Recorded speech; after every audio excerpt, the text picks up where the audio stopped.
As the Spanish flu pandemic appeared to subside or get better, St. Louis pulled back or reduced or took away its social distancing measures or rules. But it turned out the pullback was premature or too early, and flu deaths started to rise once again. In a lot of cities, premature pullbacks produced a lot of second waves of the disease. Officials instituted or enforced social distancing measures or rules, saw flu cases fall, then pulled back or reduced the measures or rules, saw flu cases rise again, and reactivated the measures or social distancing rules. So, based on that document about the 1918 Spanish flu, what is one good way for the government to respond to a pandemic? Type your answer here where the sentence starter is. Okay, last document.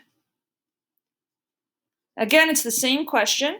Based on the results of the 1918 Spanish flu above, what is one good way for the government to respond to a pandemic?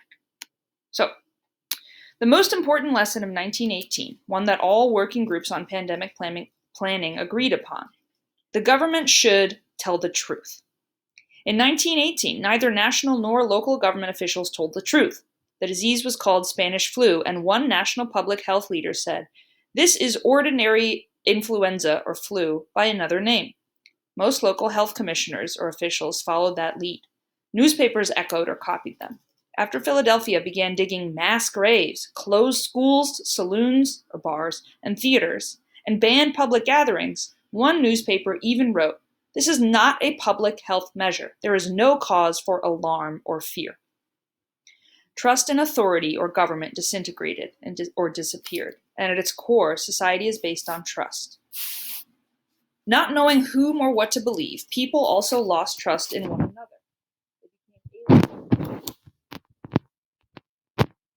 My cat wants to join.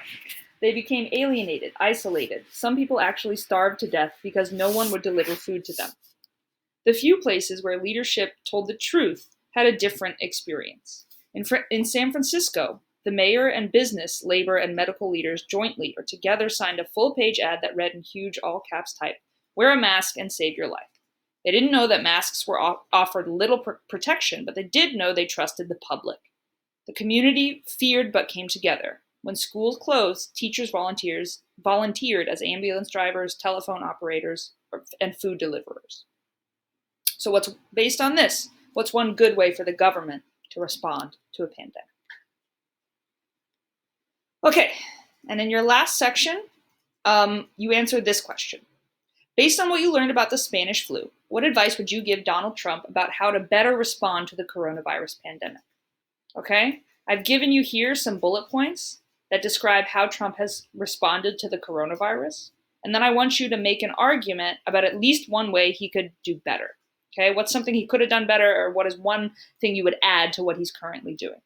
All right, I want you to use evidence from the documents above to support your answer and give me like 3 to 4 sentences. It doesn't have to be very formal. It can be fun. It can be creative and passionate, all right? Just whatever you want to say. So real quick, let me go over these bullet points of what Trump has done so far, okay? It says, despite memos in January that warned about the potential danger of COVID-19, Trump did not take action until February when he announced a travel ban. At first, he said it was not going to be a problem and compared it to a hoax, but later in March acknowledged that it was a serious threat. At first, Trump said that states and their businesses could reopen by Easter, April 12th.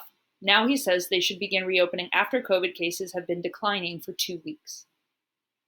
Some people in states like Michigan have protested that social distancing and closings are taking away their freedom.